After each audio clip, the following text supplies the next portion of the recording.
All right. Yeah, so one person was here. Steve was Steve here. is here. Okay. Steve is Yeah. fourth in the order. Yeah, and he just turned his mic off and stuff just to okay, there we go. Now I have the stream going to both platforms. Um let's make this full screen.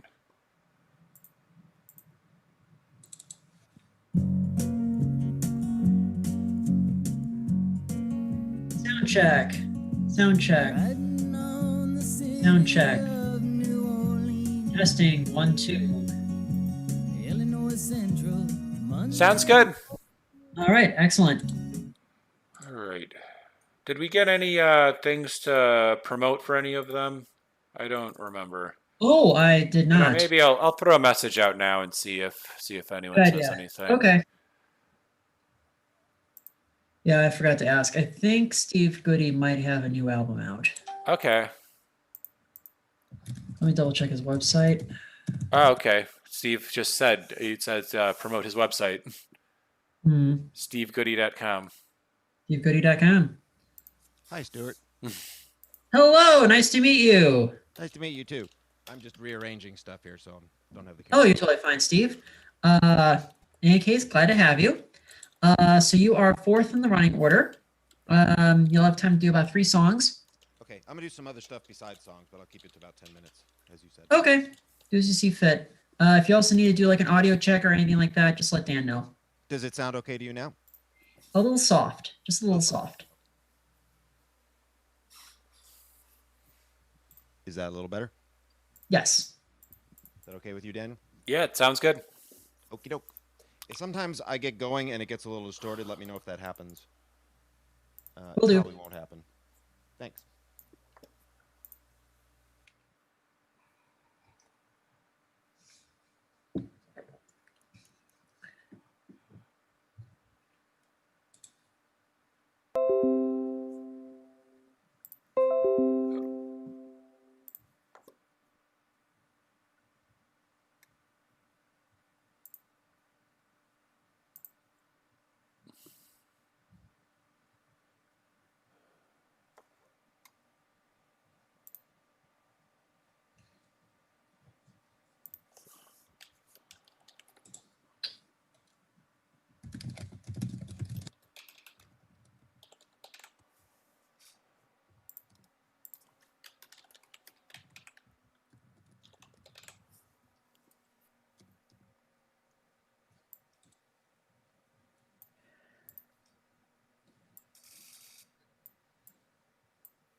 What's Becky's last name? Oh, Becky's not in the show. Becky backed Oh, out. okay, gotcha. Sorry, I was looking at the. I So it's. forgot to edit that. I also kind of dropped the ball on like promoting the show too. Well, we'll see. Was Jess then in the slot Becky would be in the Yes. running order? Okay, Second. Yep. and she's just Jess M like she is on Facebook. I believe so, or Jess Martinez. Okay. Oh well.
Las Locas Live.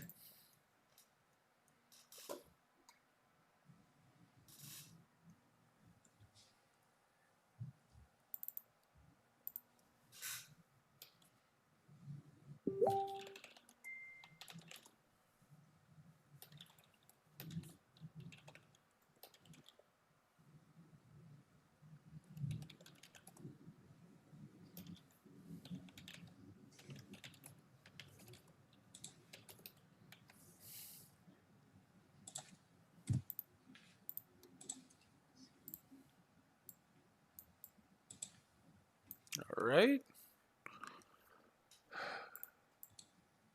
Oop, and there's Jess.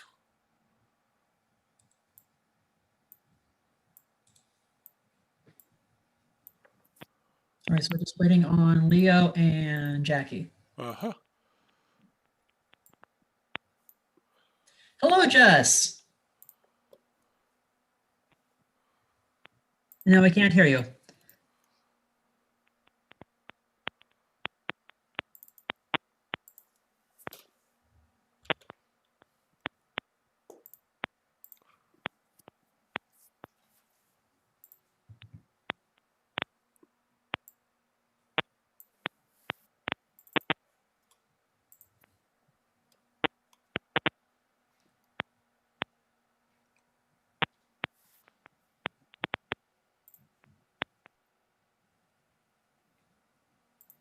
Oh, okay. I guess you had to step out.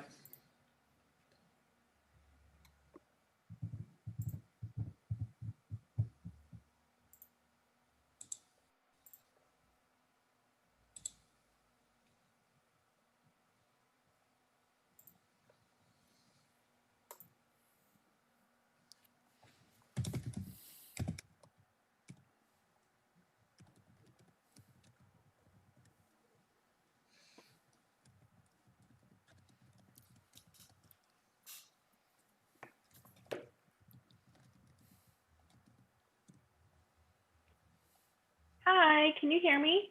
Yes, we can. Okay. Hello, Awesome. Jess. Glad to have you. Hi, thank you for having me. Oh, the pleasure is mine. So you are second in the running order. You'll get up to 10 minutes. Do you want me to flash a light at 8? I'll just use my phone. Yeah, that'd be great. Okay. And Yeah, thank Jess, are you based in New York? I'm in Chicago. You are in Chicago. Oh, okay.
live 3 miles apart on the Lawrence Corridor in Chicago. It's Semi-regular Sundays. It's our 76th remote show with our special guest, song parodist Steve Goodie, plus Jaci Terjeson, Jess Martinez, and Leo Saavedra.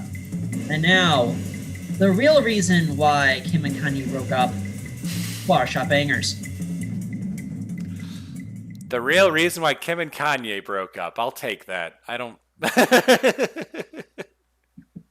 mean, there's all this mystery. I mean, Yeah. I would say that they, both had to take a long, hard look in the mirror, but they both do that every day. Yeah. No, that's true. I mean, Yeah. they are probably two people who do probably spend a decent amount of time in front of a mirror. And Yes. Well, good evening, everyone. Welcome to our latest remote show. For those of you who don't know Dan and I, we are the Flower Shop Bangers. We are an improv duo based out of Chicago. We have been performing together for almost 8 years. And for the last 10 months, we've been hosting remote shows just about every Sunday and Wednesday. We do semi-regular Sundays and semi-regular Wednesdays. And the only major difference between the two shows is the day of the week. Yep. So, Dan, I'm just chomping at the bit right now. I was out running errands today, and then as some of you know, I'm a Lyft driver, so I didn't really have a chance to listen to the Bears game. And I'm just on pins and needles. I don't know what happened. Please don't spoil it for me. I'm just really excited. I mean, just because of the rarity of a Bears playoff game, and I'm maybe I should just take a deep breath. Maybe just not get too nervous here. I mean, again, you probably saw the game yourself. You don't have to spoil it for me. Yeah. Actually, you know what? While you're going on your spiel about all the small businesses that we're supporting and all the fundraisers that are going on, I'm just gonna go take a look at my phone. Okay, yeah, go for it. So just like Stuart said, if you look at the banner below, you'll see a lot of small businesses and fundraisers that we're trying to put out there into the internet. Try to spread them as best as we can. First, there is a GoFundMe organized by the comedian Chris Redd. Chris Redd is trying to raise money for Black Lives Matters protesters who happen to contract COVID-19. So he's trying to. What happened? Go ahead, keep going. Okay, well, anyway, he is trying to raise money for those that were contracted, at Black Lives Matters protest. You can find a link to that GoFundMe in the description of this event. Second, there is the bar that Stuart and I usually host this show at, and that is Shakers on Clark. Shakers on Clark has a GoFundMe as well, and they are trying to collect tips for their bar staff. So if you are at home and you are having an alcoholic beverage, you can go into our description. You can find the link to to donate to this GoFundMe, and maybe give the money that you would have given towards a drink that you're drinking towards this campaign to try to help pay their bar staff. Third, there is a gym that I personally go to a lot. It's called Bodi Shak. Bodi Shak is a really great Black-owned gym in Uptown, and they currently have some classes available. Well, not classes right now, but they do have slots you can book so that you can use the gym in a limited capacity, so that we don't spread the virus. They also have a GoFundMe as well to try to raise money when they can't really stay open at full capacity. Last and certainly not least, there is First Sip Cafe. First Sip Cafe is a really great coffee and tea shop that is in Uptown in the Asia on Argyle stretch. Some people call it Little Vietnam, but they have really great coffee and tea drinks, and I have a link in the description to buy gift cards. So also, if any of these businesses are not local to you, I might recommend you go out and you go support your own local businesses, because I think there are a lot of places that really need our support at this time, and doing that with whatever money you have. I know it's tough right now, but if you do have it, I would recommend putting it towards that. Last, I just thought I'd say that during in between acts, Stuart and I often do like to try to have a little bit of audience interaction.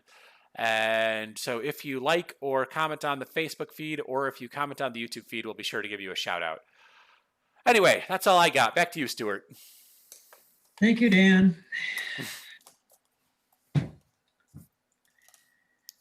Well, another Bears season in the trash can. I had to look, man. I had to look. I tried to come into this tonight's show with a clear mind, and well, all right. Well, I think I can recover in time. I mean, we still have a pretty awesome show for you this evening.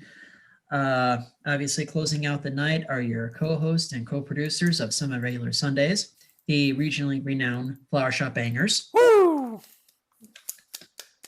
Right before the Bangers, we have the host of Steve's Big Dumb Show.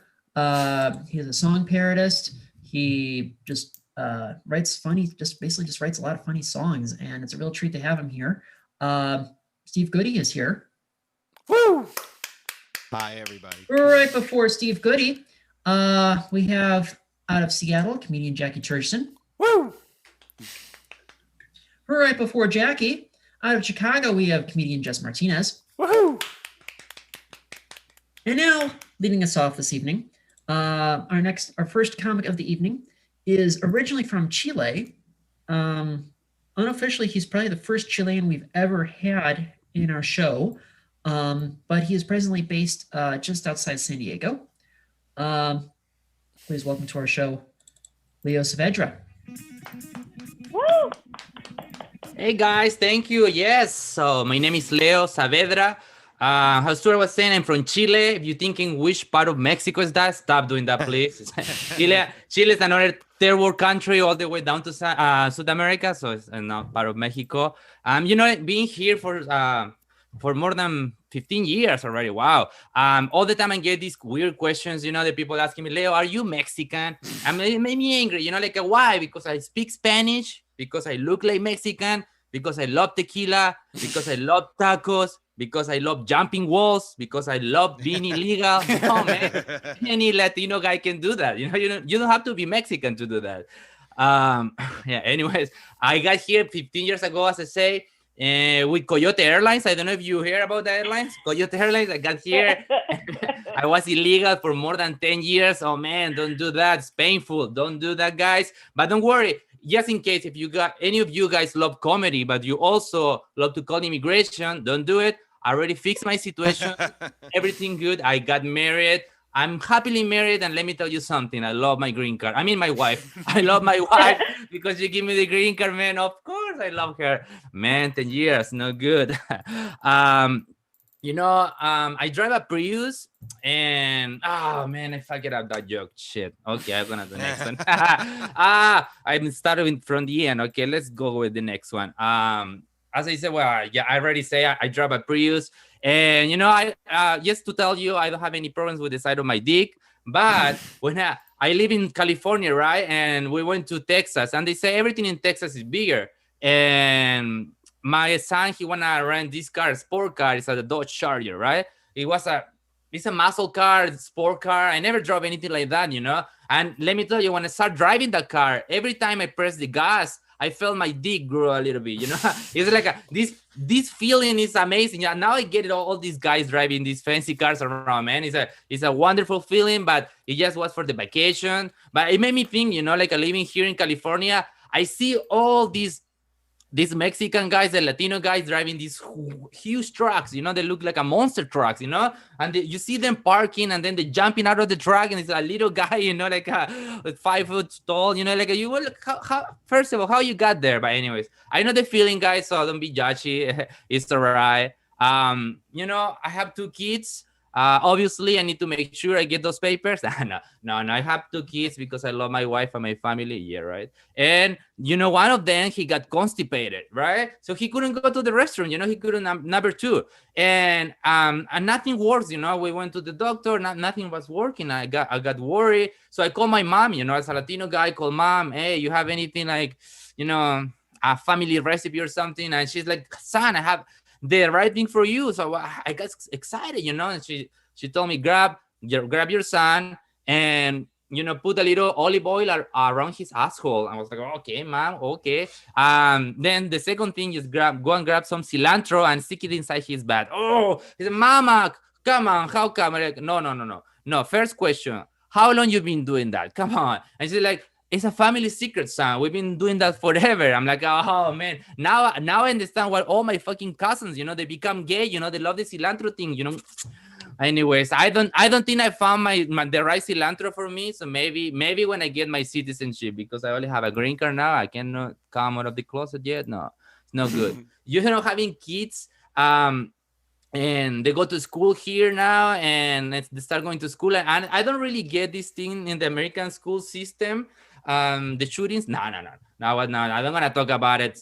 Sorry, let's restart it. I know when they do have a competition or anything, right? Like anything they do, they're all winners, right? They get a trophy, they get a medal, they're all winners. You know, I don't get that. You know, when I was a kid, I was a fucking fat ass, you know, like huge. I couldn't run, I couldn't do anything. I was a loser, you know. I knew I was a loser, and my teacher used to tell me, Leo, you're fucking loser. Don't even try to play, you know, soccer. Just bring us some water. I hate that guy, but you know what? It helped me, you know. It helped me to build my confidence. I got skinnier and everything, you know. I know how to deal with problems. But now I see these fucking millennials, you know, they go out after they go into high school, they have a, you know, go into the real life, they have a problem, they get depressed, they need to eat pills, go to the doctor. They don't know how to deal with life because they all think they're fucking winners, you know. I think it's a human right to know you're a loser. That's it, man. You need to know. You need to know. So one of my kids, he's already this is, you know, runs in the family. He's already big, you know, already, and so I'm telling him you need to lose some weight because you know have some problems. But no, he doesn't talk yet. He's only 2 years old. But I'm trying to do like a sign language, whatever.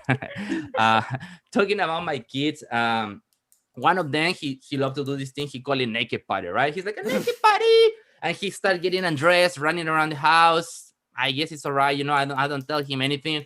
Also, you know, he touched himself a lot. You know, he touched himself like masturbating mostly. 5 years old. I'm like, but you know, it's not his fault. You know, it runs in the family. You know, it's a Saavedra thing. But it's all right. You know, that's it. I don't tell him anything about that either. But the another thing he was doing after the naked party and all that, he came to me. He was screaming. You know, screaming. And he was grabbing. He was pulling his dick. You know, he was pulling his dick. And by the way, his dick is about this.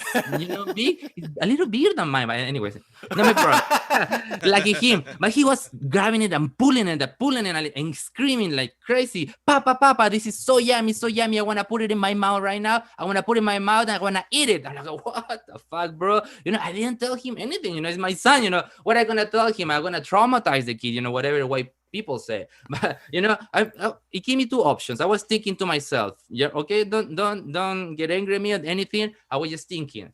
Option number one, my son, he's 5 years old and he's already so gay. He cannot wait until he can put a dick in his mouth, even his own dick. I'm just thinking about it, right? Option number two, don't get angry. It's my son. I will love him. He give me papers.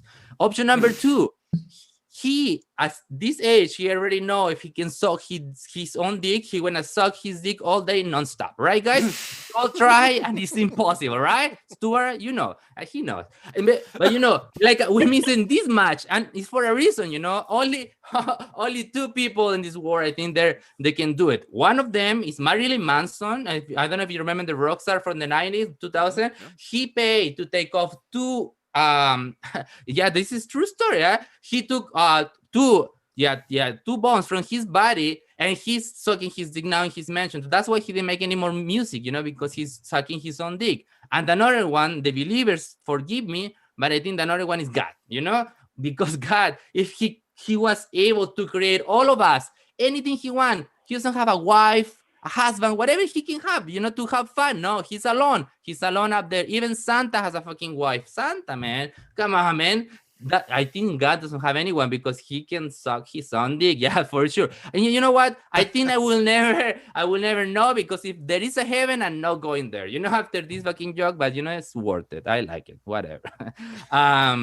You know, my green card, I mean, my wife, sorry, my wife, she did this surprise birthday party for me. You know, it was a birthday party, and was here more than 10 years. As I say, never left the country. So she did it in Mexico, right crossing the border here, and in Valle de Guadalupe, when they make wine there, it's very fancy, nice. She got the mariachi for me. She got the food, the tacos. It was amazing. I love it. You know, but 1-2 hours into the party. It was a lot of food. There was no people there, just my family. I asked her, like, what's happening? What happened? Who did you invite? And she's like, I'm so sorry, honey, invite all your coworkers. And she started naming them the Juan, Pedro, Pablo. I was like, oh, what the fuck? You invite all these guys, they're fucking illegal. They're mojados. They cannot cross the border, Fuck, now I got papers now. Like, what, I need to change my friends or what? Probably, I don't know.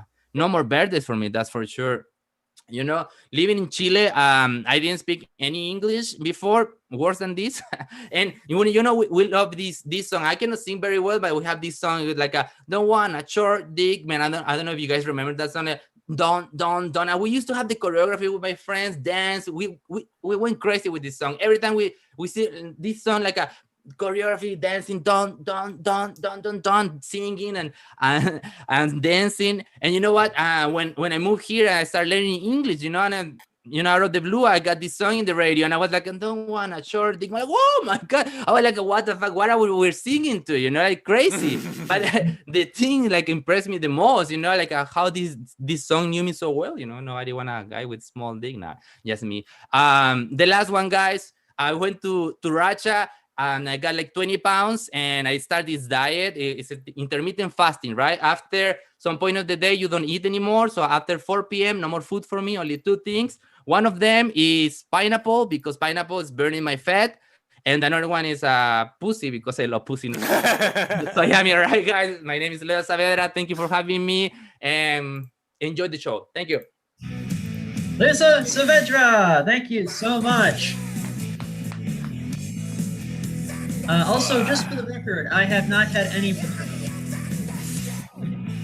I just want to clarify that to our audience. I can't even get an ingrown toenail removed unless I'm given some sort of anesthetic. So, as Dan mentioned before, we do like to interact with our Facebook Live audience just to check to see if they have any questions, comments, or they're just looking for a shout out. Dan, how's the feed looking tonight? Looks great. I thought I'd give a couple shout outs to some people I see commenting on our feed. One is Zoe Grace, another was Ralph McCarthy. They both commented on the Facebook feed. I also thought I'd give a shout out to my girlfriend Sally and her pups at home, Louie and Monty. So yeah, hi to everyone. Thank you for watching. All right. Thank you so much. All right. I was not expecting to hear from Ralph, but okay. Hello, Ralph. So before we get to our next act, one small piece of business. When Dan and I moved to Shakers on Clark in July 2018, we began a 2-man campaign to save Chicago Barprov. So just a quick history. Barprov is a portmanteau for bar improv. Basically free improv in a bar, but not exclusive to improv per se. It could also include stand-up comedy. It could also include sketch. There's various miscellaneous things you could do. It's an opportunity to experiment for a free show in front of a bunch of drunk people. And Dan and I first cut our teeth at a barprov show at the Underground Lounge in Wrigleyville. The concept of Chicago Barprov is arguably at its peak in the early mid-2010s, not quite 10 years ago.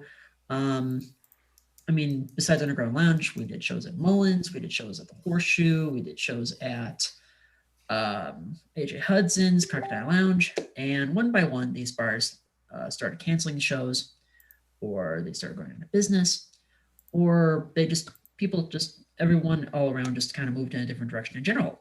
And by the summer of 2018, the very concept of Chicago Barprov had its back against the wall.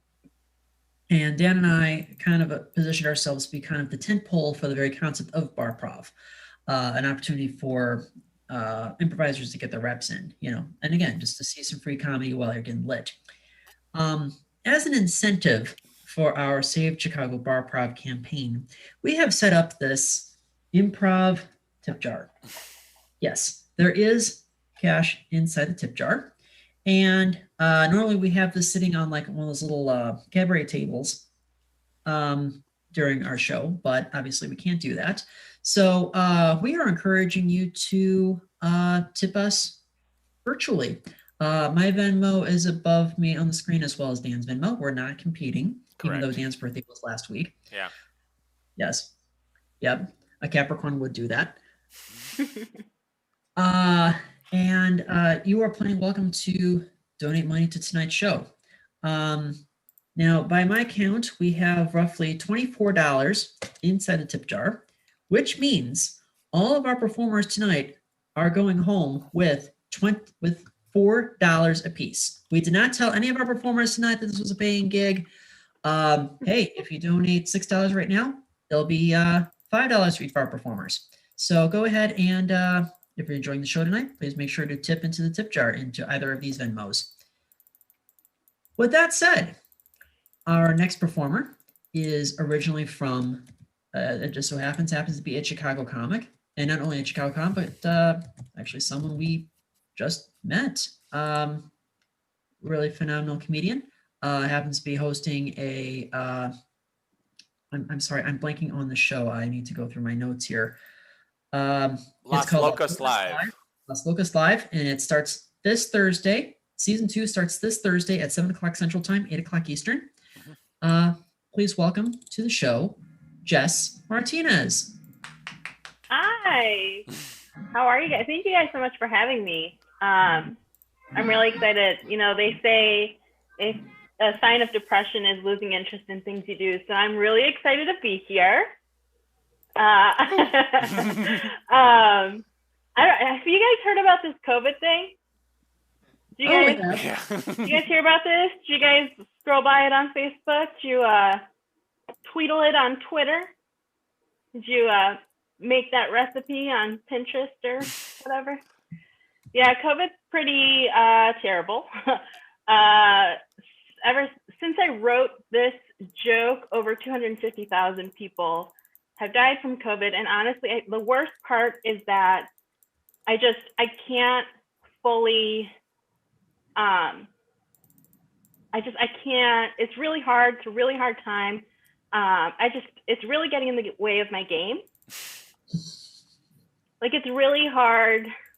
It's getting in the way of me getting it in is what I'm trying to say. It is, it sucks. Yeah. And I think I would be more okay with it if I was into edging. Right. I think those folks are even like, I don't want to play anymore. I don't want to do this. It's cool though, because I got a vibrator recently, and I swear to God, as soon as I learn how to use it, it is over for you guys. This thing has 11 settings. Like, what am I supposed to do with that? I think we all know a regular Peanuts has 2 settings, right? You guys know the 2 settings. It either texts you before or after 9 p.m. Yeah, so I haven't had sex in over a year. So I celebrated my not getting anniversary. And I did that by making out with my vibrator and then crying myself to sleep, which is actually the traditional first-year gift for a not getting anniversary. So for those of you who have one coming up, I'm sure a lot of you do. In case you guys wanted to celebrate, that is a traditional first-year gift. I am a straight woman, so it's actually less disappointing not having to have sex. Oh man, the dating apps are so much weirder now because of quarantine and everything that's been going down. Like, it's just such a heavy time. It's hard to start a conversation, even if I wanted to. And like, boy, do I not want to. Oh man, like it's just, I don't know what to say. Like, do I tell them the truth or do I lie, right? Like, do I say the truth and risk another sexless year? Or do I pretend like everything's fine and then not die alone? You know, it's like, do I tell them that I'm technically homeless and that Prozac is literally saving my life right now? Or do I talk about Big Mouth? It's like suicide or personal interest. Who's to say what we can talk about on dating apps these days? You know, I did actually date someone at the beginning of quarantine. And then he dumped me for being too negative. So I guess he's to say what we can and cannot talk about on dating apps these days. Yeah, it was actually kind of nice to be dumped. You know, it brought a sense of normalcy to my world. It was very nice. Yeah. I don't know. I feel like anyone who's been broken up with can probably relate. It's hard not to feel disposable after someone dumps you. And it's even harder for me because I've really been trying to cut down on single-use plastic. Yeah, it was rough. It's rough getting dumped in a pandemic. Like, it's just a lot just piled on top. But it's cool. I have a really good support system of friends and family. One friend actually suggested I wear a rubber band around my wrist and then snap it anytime I think about that person. It's like associate a negative feeling with them. But all it did was remind me of the fact that I won't be getting spanked for a while. So got to figure out a new strategy for that one. Yeah, it was weird because I thought we were doing well and then he turned around and ended it. And I would be more upset if I wasn't so impressed by his use of misdirection. Now, for those of you who are not familiar with comedy writing, misdirection is a technique in comedy where you think a joke is going one way, but then it ends with you crying over a guy who's obsessed with the Joe Rogan podcast. And it's like, oh my God, whoa, I did not see my life going this way. Whew. Yeah, I do miss a lot of things, being stuck inside and, staying the fuck home. But I don't miss, what do you call it? What's the name for it? Most people. I don't miss most people. Here's the thing is I look like that girl that you think you know. So you go up to her and you tell her you think you know her. And then I have to spend the rest of the conversation making you not feel like a racist. That's what I look like. So it's been real easy living lately, especially with these masks. Oh man, yeah. I had a Lyft driver once ask me if I was Puerto Rican. So I said, no, I'm Mexican. He was like, oh, you're pretty. So I thought you're Puerto Rican. Yeah. So like, does that mean I'm ugly and Mexican? Like, what's the exchange rate on that? Do you guys know? Is it like dollars and pesos? Should I be worried? I know I don't have a real audience in front of me, but like if you could leave some feedback on the Facebook Live, like should I be worried? Man, usually someone will go, you're beautiful, and I can like quit comedy, but you guys are keeping it very real. Don't think I'm not looking. Don't think I'm not looking. Give me a second. Yep, still single. Okay, all right.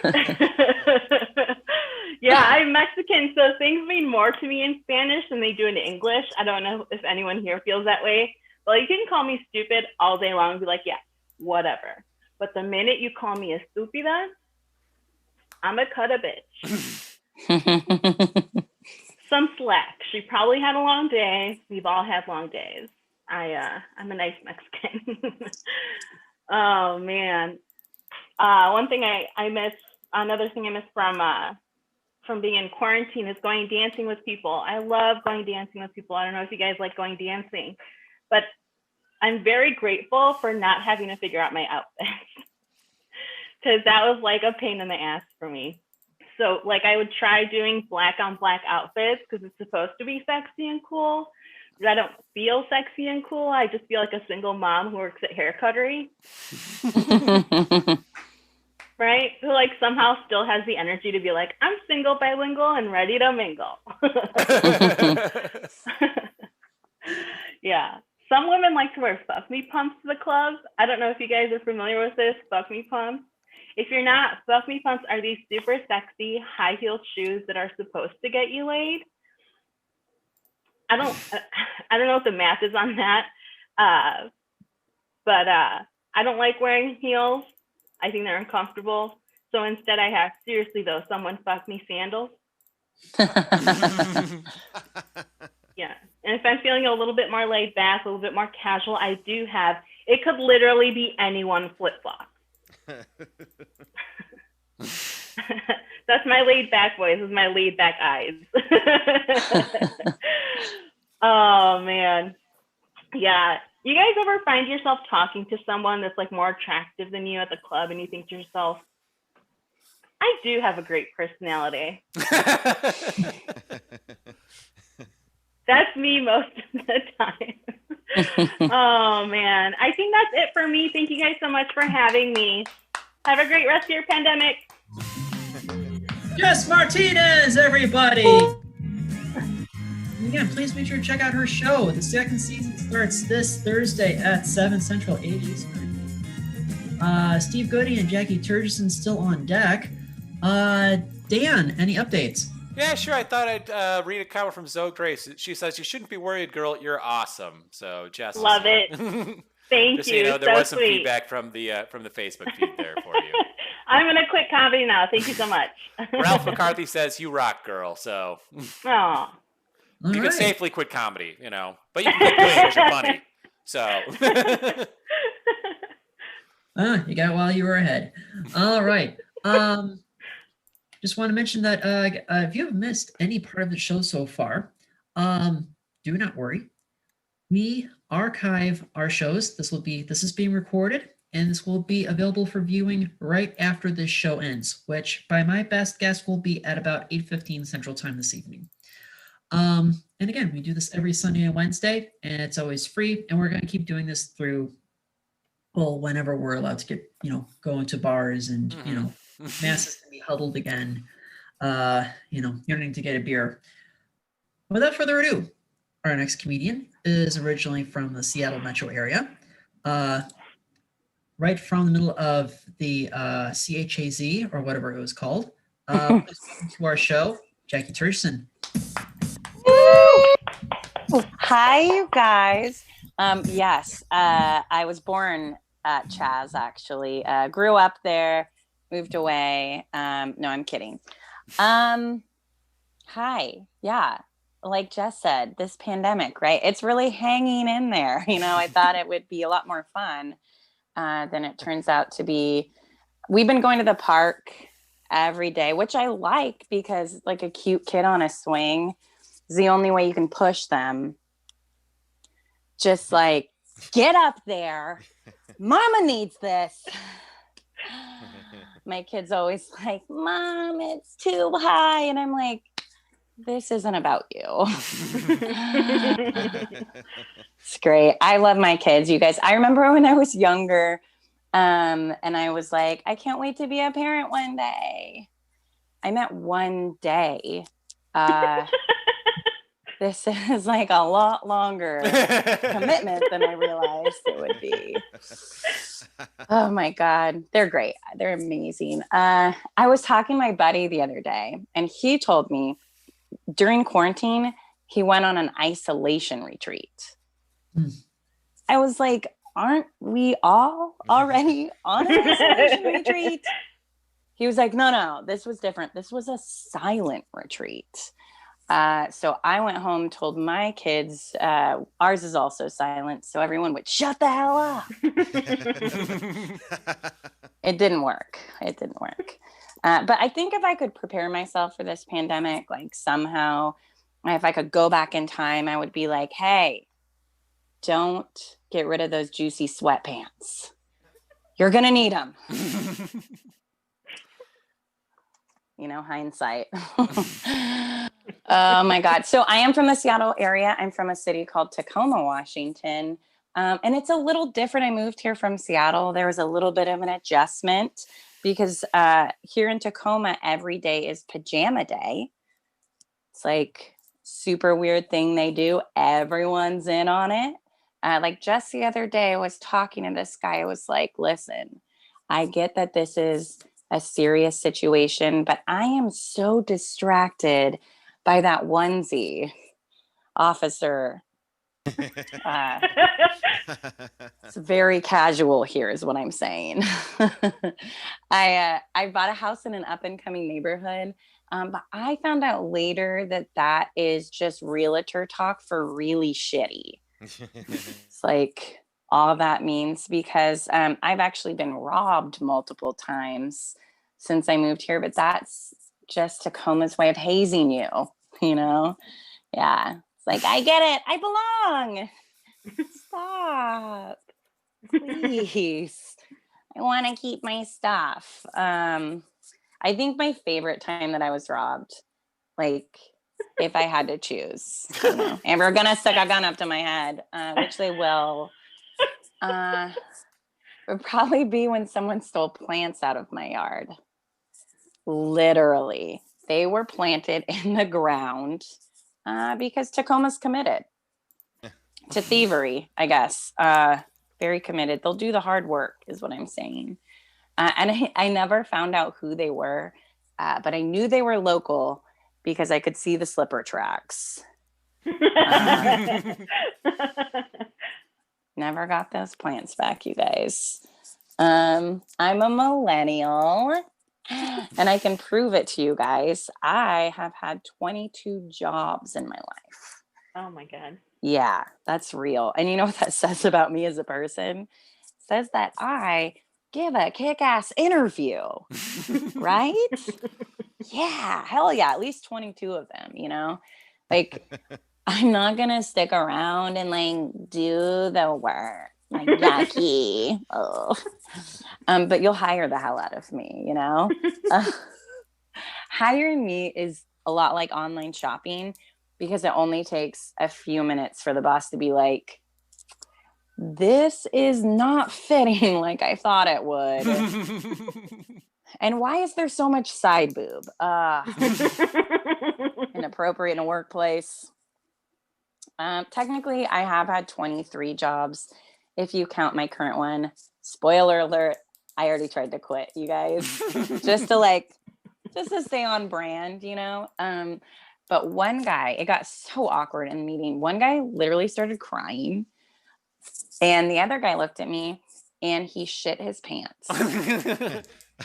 Yeah. So I guess I'll be a stay-at-home mom a little longer. Like, if you want me that bad, if you're gonna shit about it, I'll stay. God. It was a little flattering, if I'm gonna be honest. It's a little flattering. I do like telling people I'm a stay-at-home mom because there's such a stigma around house arrest.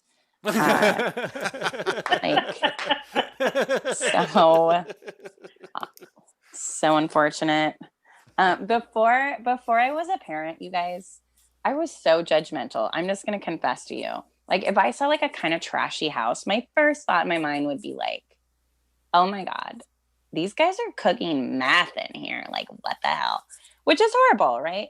But I know that I've changed because the other day I saw someone doing meth and I was like, parenting's hard. I get it, you know? We all need our me time. You added a TH onto yours, whatever. Oh, meth. It's a great unifier. Is it? I don't know.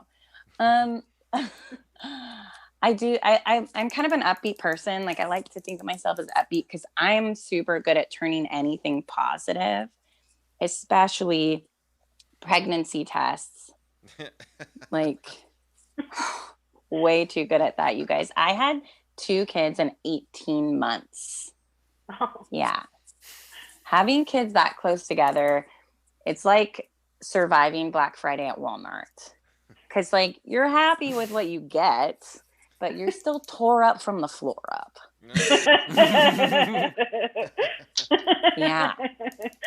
It's crazy. When my first kid was born, we got like cute little baby gifts. And when my second came along that fast, we got a ton of birth control pamphlets. People were like, do you know how this is happening? I'm going to leave this right here. They're concerned. They're fine. They're good friends. Having kids will annihilate your body, though. Let's talk about that. Stuart, does that sound good to you? Let's talk about annihilated mom bots. That's always fun. You always have like one friend who's like, oh my God, girl, don't worry. Like, your body is gonna bounce back. But I want to tell you guys to get new friends. Yeah, because they're liars is what they are. Your body will bounce. Yeah, it's just not the good kind. Like, my stomach after having my 3 kids, it's just like so confused after all the stretching, you know. So it just reinvented itself as a butt. It's like a crack and everything. It's gross. And they don't tell you this, but after you have your baby, right after they're born, you sweat like crazy. But don't worry, it's totally natural. Okay. It's just your body flushing itself of all your hopes and dreams. Yes. You don't need those anymore. You've got a kid. Right. My body, after I had my 3 awesome kids, is a lot like when they open a restaurant in old Denny's building. Because like everybody recognizes it, but nobody goes in anymore. Yeah, no more grand slams for me is what I'm saying. And why do I still smell like maple syrup and old cigarettes? Like, it's a real lose-lose situation is what I'm saying. And you know what? That's all you have to hear about my mom bod. Thank you guys so much. I've been Jaci Terjeson. Woo! You've been awesome. Jaci Terjeson, everybody. She's had her organs rearranged 3 times. Thank you so much, Jackie. Dan, just another looking for another update before we get to our final comedian of the evening. Sure, I thought I'd give a shout out to a new person that I see, but also someone who tunes in a lot, and that is Mark Romanowski. I assume he's probably watching at home with Jordan, which is really great to always see them. Also, I'm seeing a lot of comments from both Zoe Grace and Ralph McCarthy. Ralph is saying, Jackie, you crack me up, and I see some brilliant and some ha-has from Zoe. So, honestly, yeah, no, great job. And Mark, please stop embarrassing Jordan. Please, we implore you. So as I've mentioned many times before, or well, 2 or 3 times anyway, we do this every Sunday and Wednesday. Just want to mention that when we come back this Wednesday, we've got a whole night of stand-up comedy. We're going to have, we have comedians Lucy Tollefson, Matt Levy, Edgar Moda. We have not had Edgar Moda in our show in over 4 years, so we're looking forward to seeing him again. Bruce Lipsky, and we're bringing back from our Hanukkah show, Helene Witt. So please make sure to check that out. Without further ado, our next comedian, our final comedian of the evening, I should say, is a Peabody, Pulitzer, and Nobel Peace Prize winner. In 1972, he was knighted by the Queen of England, which is impressive for 2 reasons. First of all, he was born in the United States, and secondly, he was in 1st grade at the time. He is the host of Steve's Big Dumb Show, which you can view on YouTube, and a few weeks ago released a Chrismukkah album called A Kvetchman's Carol, which can be purchased and downloaded at stevegoodie.com. Please welcome the man, the myth, the 3-time Cy Young Award winner, Steve Goodie. Hi, everybody. Hi. Good evening. Happy pandemic. Hope everybody's enjoying the apocalypse. I decided, at least for this show, I'm going to be the one comic who's actually standing up. Okay, I'm sitting down. This will be excerpts from my soon-to-be, but it's going to be belated hit Broadway show, Steve's Big Dumb Show. At certain points in the show, I may ask you, what's the name of the show? And I expect all 4 of you who are still audible to say, Steve's Big Dumb Show. Thank you. I am a straight, white, 55-year-old male with no children, and yet I have a mom bod. That's good to know. And I want to thank you to Leo for assuring me that the rumors are true that Yakov Smirnoff and Annie Kaufman did have a child. All right. I want to do a song. It's just a little song. I occasionally do songs about what it's like for all of us locked in the house now. I keep a close eye on the news online, wondering when it'll be safe to go outside. I used to play live gigs all the time. Well, there's a quarantine, so I rock online. Yeah! Also, I would like to introduce my producer, Bob. This is Bob. I hope everybody can see him. He's in charge of all the audio and visual effects we'll be enjoying in the next 8.5 minutes. And he's also a very good yes man. If anybody has a question for Bob, he's very good. Like, Bob, do you think the show is going pretty well so far? Thanks, Bob. He's like a yellow Magic 8 Ball if you have yes and no questions only. So if anybody has a question at any point and would like to ask Bob, Bob is available to answer all your questions. I would also like to do a top 10 list. Sometimes I do top 10 lists in my show. I hark back to the days when Letterman was on the air and the whole audience could gather in one building and it was like awesome. We didn't appreciate it at the time. And now it's Colbert and Fallon in a sweatshirt and no pants in their living room. It's just not the same, though I appreciate their effort. So as a throwback to the good old days, we're going to do a top 10 list tonight. Tonight's category is top 10 products that will be advertised with a Bob Dylan song. I don't know if you guys remember because we've had an awful lot of news in the past couple of days, which feels like a couple of years. At the end of 2020, Bob Dylan capped it all off for us by telling us that he has sold his entire catalog to Universal Music Group so that he can have $300 million. So yay, Bob Dylan's kids. And that means that we're going to be seeing commercials with Bob Dylan songs all the time now, and it's going to be great. So these are the top 10 products in 2021 that will be advertised with a Bob Dylan song. Number 10, Pabst Tangled Up in Blue Ribbon, a.k.a. PTUIBR. Number 9, Shelter from the Storm Windows, full money-back guarantee. See, I'm doing like the audio-visual thing because I just feel like I should have a budget for this show. Okay, number 8, Blowing in the Windex, if you got the storm windows. Okay, these are just stupid. Number 7, everybody must get Firestones. I just realized the entire audience is too young for any of this. Right. Number 6, hey, Mr. Valvoline Man, I like 10W30. Or, hey, Mr. Gabardine Man, fix my pants for free. Okay, this is so good. Number 4, hey, Mr. Submarine Man, I'll have pastrami on whole wheat, no mayo, please. This is going much better than it should. Number 3, how does it feel? Male enhancement. I knew once we got to that it was going to be okay. Number 2, I want you. Male enhancement. And the number 1 product in 2021 that will be advertised with the Bob Dylan song, It Ain't Me, Babe, male enhancement. So stupid. It's so stupid. Bob, we're going to skip to number 712, and we're going to do a brand new song that I just wrote today. This song is so new. I haven't memorized it. I honestly don't even remember how it goes. I'm going to hope that it comes to me. Bob has thoughtfully put the lyrics on the screen for me to read, and you'll be able to read them too, which is helpful for you.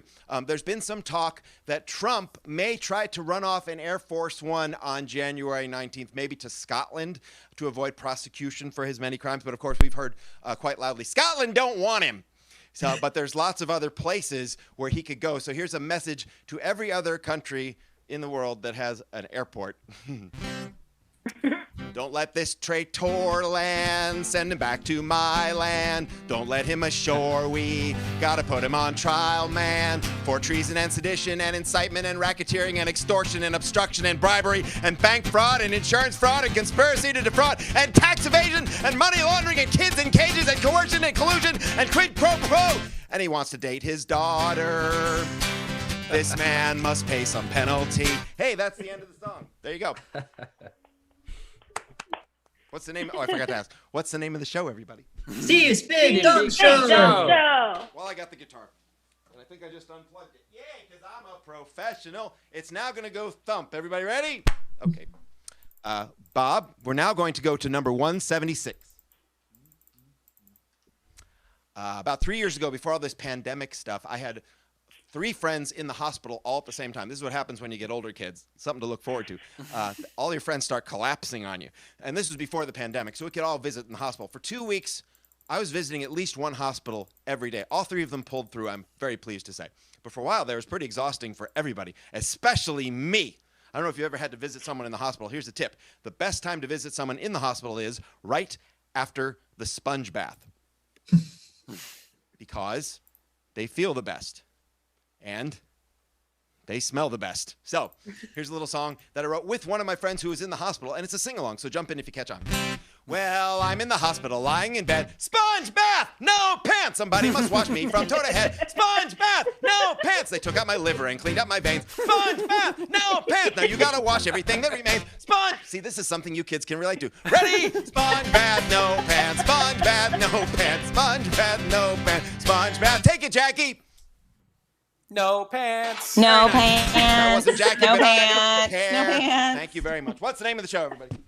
Steve's Big Big Dumb Dumb Show. Show. Big Dumb Show. You guys are catching on. Okay. I hope that was all right with everybody. And I'm just going to sit down and chat for a second. I feel like sitting down. Bob here is my best friend. Oh. He made that for the end of the song, and I forgot to cue it. That was nice. I spent $2,000 on that. You're welcome. So anyway, I hope everything is okay with all of you, and we're just going to carry on. Excuse me. Was that you, Bob? It's me, Bob, your producer. Remember me? Holy cow, he's never talked before. This is amazing. What is on your mind, Bob? What can I do for you? Well, you hardly ever shut up, so it's hard to get a word in. Jeez. This is like really lame ventriloquism. I'm sorry, Bob. What can I do for you? What is on your mind? I'm a little miffed at that last song, Steve. What, the Sponge Bath song? Everybody enjoyed the Sponge Bath song. What could possibly be Well, the wrong one with song you've got that even mentions a Bob, even if it is SpongeBob, and you've gone and replaced Bob with Bath, and that is some up bullshit, my friend. Hey! Language. Leo, I hope you're happy. Anyway, Bob, if you have a problem with how I'm running the show, let's talk about it afterwards, not during the show. We are entertaining over 5 people right now. Let's be professional, and we'll do this You see, later. you're still trying to shut me up. I'm not trying to shut you up. I'm just saying there's a time and a place for things, all right? Well, okay. Okay. Is there anything else you would like to talk about? Well, Anything. Go ahead. sing a song or two if you don't mind. You want to I didn't know you could talk. Now you can. Would you guys like to hear Bob sing a song? Yes. Yes. Okay, Bob, what do you have in mind Well, I've for got a a song? bunch of songs, and they fit in this new top 10 list I made. So if I could do the top 10 list, then you could hear the songs. But Bob, we already did a top 10 list tonight. I don't think these folks want to hear 2 top 10 lists in one Oh, show. right. I forgot. You're the only one who can write 10 stupid jokes. Would you guys like to hear a second top 10 list tonight from Bob? Oh, yeah. Bob, I think they're into it. Thank God, because I don't know what the insurrection was going to be from him. Oh, man. Look, Comedy Boy, I've worked it all out. Just read the jokes off the screen, and then I'll do the songs. All right? Okay, I'll just read the jokes off. Are you ready? Ready? Okay. Here we go. The category is top 10 COVID-19 Broadway shows. As we all know, Broadway is dark right now. They can't put on shows because we can't gather as an audience safely. But that doesn't mean they're not working hard. They are for new shows for when we can gather. So these are the top 10 upcoming COVID-19 shows coming our way from Broadway. Number 10, Fiddler in the Basement by himself. Mask maker, make me a mask. Protect me from germs and from tear gas.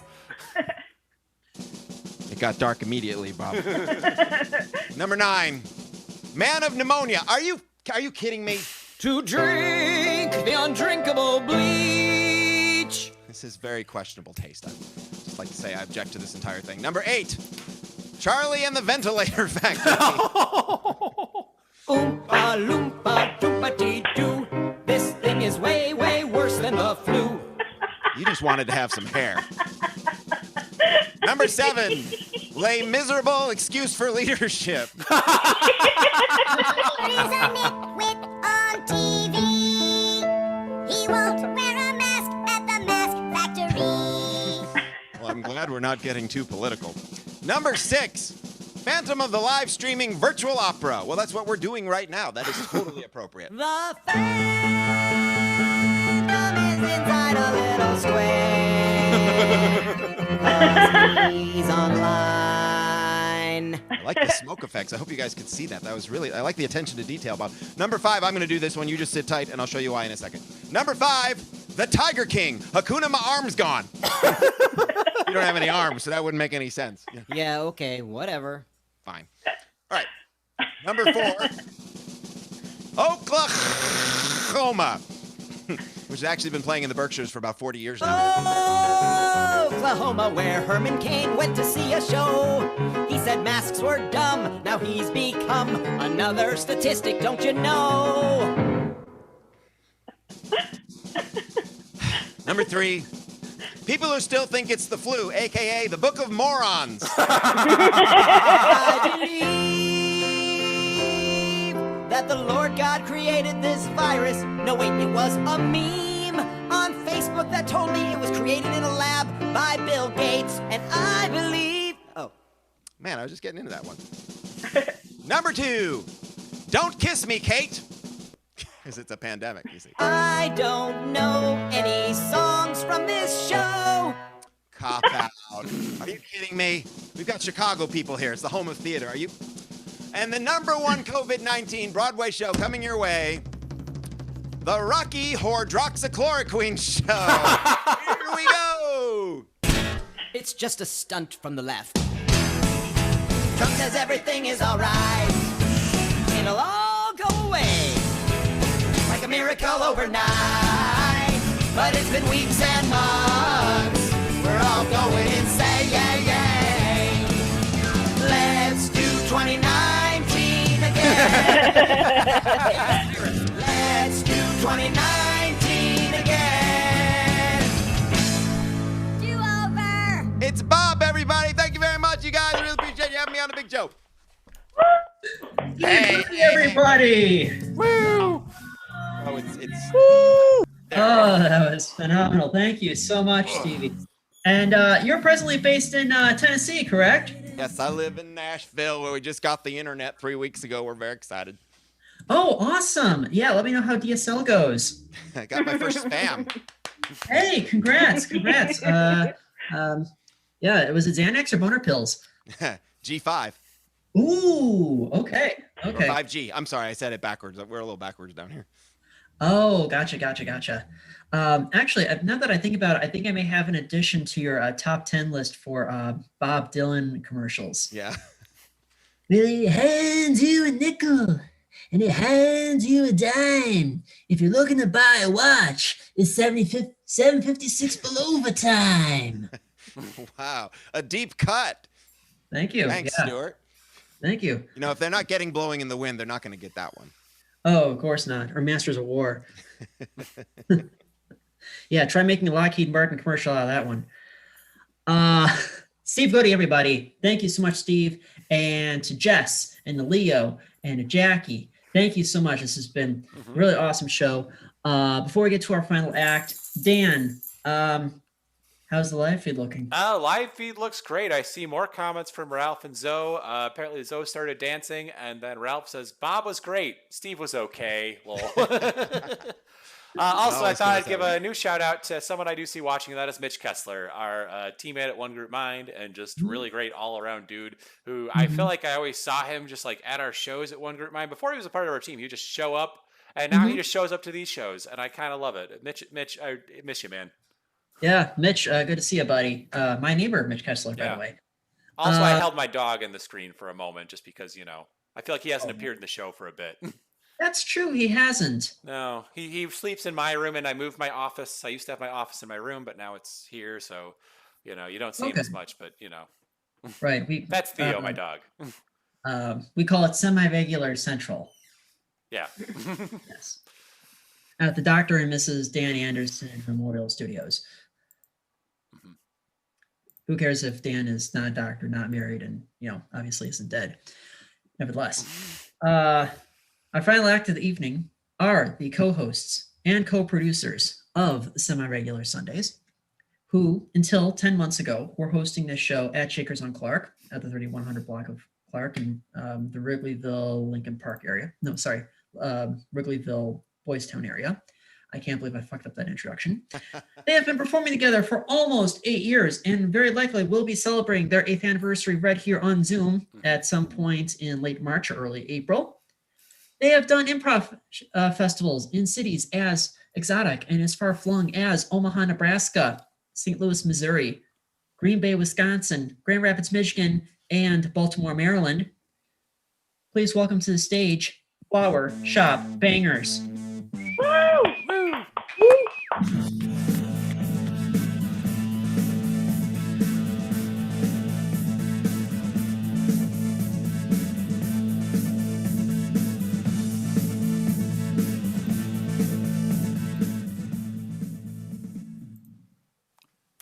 Yeah, good evening, ladies and gentlemen. If you look above, I did put up Stuart and my Venmos. And, if you want to donate to the tip jar last minute, I will keep those up for the duration of our set. And this time it is a competition. So whoever you give money to, you just think is funnier. That's just how that works. No.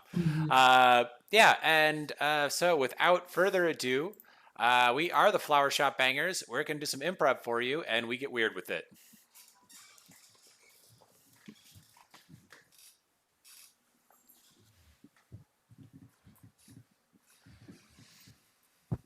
Woo! Oh my gosh. I know, I'm tired too, man. That was a long, long day. Oh. But truth be told, all of those things needed to be sorted. They had to be sorted and organized, and but it's all done now. It's all done. We can. It's over. It's finally over. It's over. We can't. But truth be told, now generations are going to see this. Generations of people. Oh yeah. I mean, we have this whole archive here. Mm-hmm. I mean, this is basically everything President Trump ever tweeted, and it is now archived on 5 flash drives. That is true. Yeah. I mean, truth be told, at this point, you need this as evidence. Yeah, exactly. Historical evidence of what we have experienced. I mean, exactly. You can't fake what we've found. But you can still complain about fake news. Yeah. Apparently you can still complain about fake news. Yeah. I don't get fake news, Mark. I don't get fake news, Yeah, exactly. I get it. I mean, I trust the mainstream media. Don't get me wrong. But, I really do have to hand it to you, though. I mean, I can't believe you even got me a job at the Trump Presidential Library. Yeah. I gotcha. And truth be told, apparently all they wanted in the library were his tweets. Yeah, I mean, and even so, you don't have to print out tweets. I mean, there's no point in that. They put everything on a cloud or on a flash drive. And they just, I don't even know what they're going to do with them all. But I don't know. Maybe just put them on like one of those like LED screens. I guess so. Maybe it'll just project, I don't know. I mean, there aren't books in this library. Yeah. Pretty lame library. It is right. I mean, look at over there. I mean, you've got like a shrink wrap Bible. Mm-hmm. You've got a couple of Playboy mags from the 80s. Yeah. I mean, and they told us to throw those out. Yeah, I know exactly. I mean, it's tweets. It is the library of tweets. Only tweets. It's just tweets. Why? 5% tweets. Yes. I'm so sad for humanity. God, I weep for mankind. Mm-hmm. I really genuinely do. I really do as well. Yeah. I don't get it. Mm-hmm. This is the legacy that he's going to leave. Yep. I mean, I don't get me wrong. I mean, I don't mind all the gold on the walls and everything, and all the pillars and. So, want me to make you even like sadder for humanity? It does. Well, I bet you. I think Trump's going to run again in 2024. Well, I mean, what do you think? More like he's just walking briskly. Yeah, but I think he's going to try and make. I think he's going to try and make a comeback in some capacity. Oh God, yeah. I mean, I fear there's going to be some kind of doubling down. Don't get me wrong. Don't get me wrong. Yeah. I'm just have to be out of the building. there's just something about it that just being in there just felt really gross. Yeah. Yeah. I don't know. I mean, I'd like to think we did good work. Mm-hmm. And we spent, what, 3 whole days organizing these tweets? Yeah, I feel like we made a bigly effort. Oh, jeez, Louise, man. Oh. We've been reading too many of these things. Oh, God, I think this is I need some kafifi. Oh, yes. Damn, no. Do you know some kafifi? Why did I? No, come on. Oh. I don't know. I think I just need some energy, I need a cold shower. Yeah. I just need a cold shower. Oh. Ugh. Ugh. Man. Ugh. Mm. So I'm still proud of my history degree. Yeah, I mean, yeah, I mean, I'm still proud of, yeah, I'm proud of the fact that National Archives, Mhm. went out of their way to archive all of this. Yeah. Even though his account's been suspended and you can't access the old tweets anymore, but everything, there's like a screenshot. Yeah, yeah. And I Yeah. don't know, they felt that, because this is really the first president who has actively used Hmm. Twitter, that this was the best way to Communicate. talk about it. Communicate. Yeah. Communicate his legacy. Yeah. Do you know what's in like the other presidential libraries? Oh, I've been to some of them. Because I'll be honest, I didn't do any research. Okay. I mean, I know the JFK library and the LBJ library, they have just bookshelves and bookshelves of, it's basically a printout of just about everything they ever wrote, everything they ever said. They have telephone transcripts. Yeah. I mean, the JFK library in itself is interactive. Wow. Yeah. The Ronald Reagan Library is pretty cool because I mean he really was the first truly multimedia president. I mean he was the actor who became a president. So it's like they're screening old Ronald Reagan Yeah. movies, like a little mini theater, and of course you've got the phone transcripts and documents and everything like that. George W. Bush, it's his baseball card collection. Okay. His Yeah. baseball card collection made it into the presidential library. I mean, Yeah. I feel less bad about collecting these now that I know George W. Bush has baseball cards in his. Yeah, but it's mostly the late 80s, early 90s stuff when they were overproducing everything. Oh, okay. Gotcha. But he was very proud of his Nolan Ryans. Very, very proud. I mean, he should be. Yeah, He should be. He was a good baseball player, Nolan Ryan. indeed he was. The Ryan Express, number Yeah. 34. I mean, no one can complain. No one can doubt that. He's often considered the best pitcher in baseball. Oh, yeah. In Or some at least circles. durable. I mean, Yeah. 27 seasons, Yeah. What is it? 7 perfect games, I want to say. 7 no-hitters. 7 no-hitters. That was it. Yep. Never threw a perfecto, never won a Cy Young Award, but he has the 7 no-nos. Gotcha. Yeah. I mean, honestly, I think it's probably either him or maybe Satchel Paige. Perhaps. I mean, Steve Carlton's got to be up there. Sure. Yeah. I mean, what about Cy Young himself? Cy Young himself, Yeah. but played in a different time period. That's true. I mean, granted, I think his 511 wins was 511. You can correct me on that if you probably know. 511 is correct. That's yes. right. Okay. 511 wins is probably, some of the best, probably one of those untouchable records, I think. Yeah, of course. I mean, but that was also in a time when, he pitched every other day, if not every third day. Sure. Yeah. Yeah.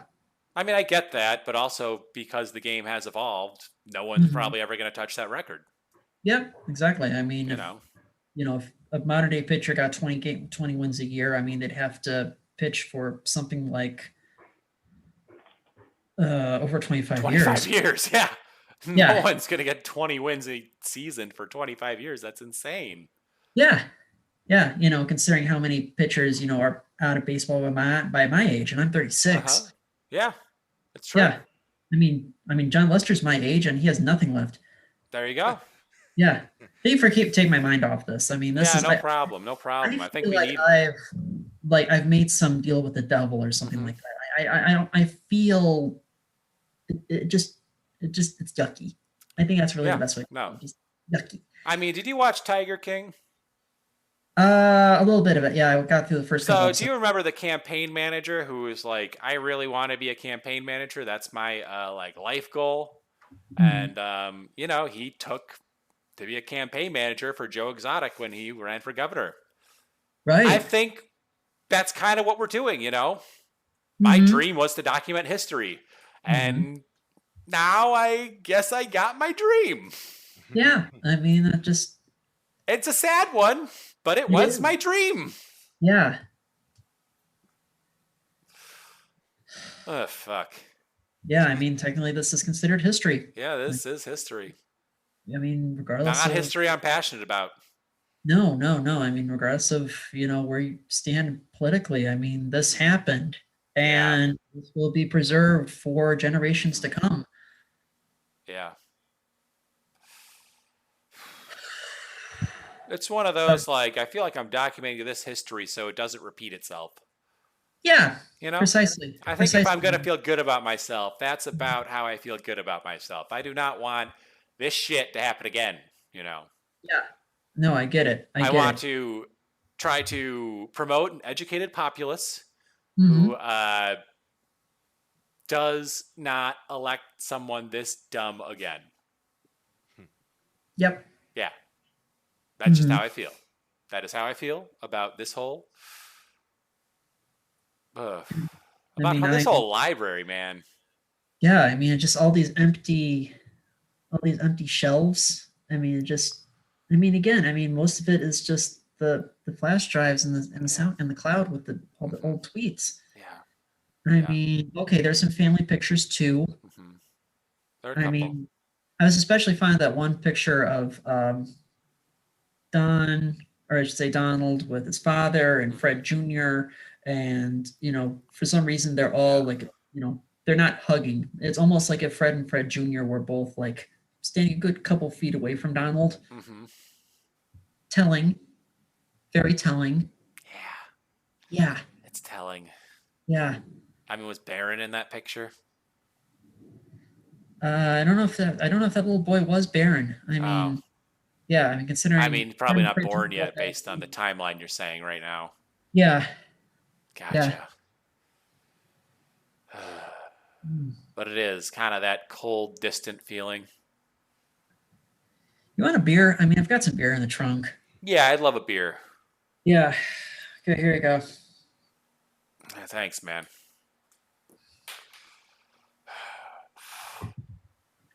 Did you ever see the Dead Poet Society? Oh yeah, great movie. Yeah, great movie. I watched it in high school, and I was in high school, so the teacher loved to point out some of the symbolism, or the just kind of like how the author or how the director created the tone, and there was the picture of the student who did eventually commit suicide, and you saw his his family photo, and sounded exactly like the Trumps, Yeah, exactly. They just kind of cold, distant, not really together. Mm-hmm. And the worst part is his dad was Red Foreman. Yeah, that's true. That's true. Yeah, his dad was Red Foreman. Mm-hmm. Yeah. I mean, I guess maybe I looked too much into it. I thought that his story arc in the movie was like a metaphor for being closeted, for being for not being able to express yourself, Exactly. Yeah. Exactly. Because his father wanted him to be a doctor, but he wanted to be an actor. And of course, I mean, he played, one of the sprites in Midsummer Night's Dream. Yeah. So that really kind of drove the point home.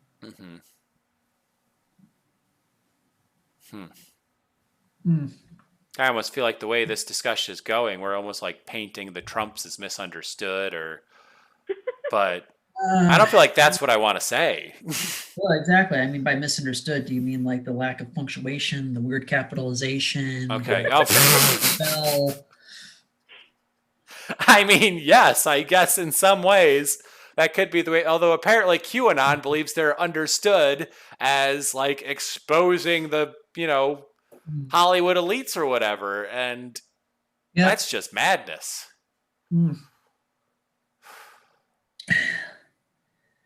Well, onward and upward, buddy. Onward and upward. And that's our show! Yay! Thank you so much to Steve Goodie, to Jess Martinez, to Jaci Terjeson, and to Leo Saavedra. We'll be back this Wednesday at 7 Central Time, 8 Eastern. If you've not done so already, you are playing welcome to keep donating to the tip jar. In the meantime, please wash your hands. Please stay a minimum of 6 feet away from strangers and acquaintances. Black Lives Matter. Believe women. Have a good night.